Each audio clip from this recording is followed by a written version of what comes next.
আমার জীবনে যতগুলো সুন্দর ট্যুর আছে তার মধ্যে আলাদা করে মনে রাখার মতো একটা ট্যুর এই বান্দরবান ট্যুর। এই ট্যুরের সবচেয়ে মুগ্ধকর জায়গা ছিল বগালেক।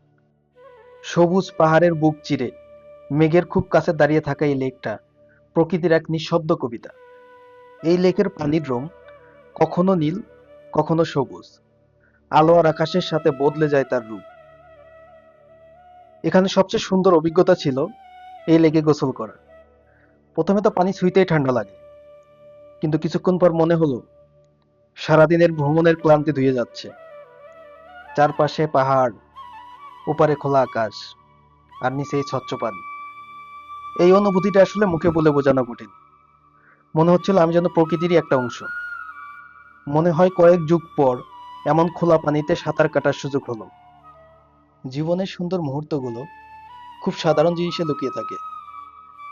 একটু সময় নিয়ে, একটু দূরে গিয়ে প্রকৃতির সাথে মিশলেই আসলে সেই সৌন্দর্য অনুভব করা যায়।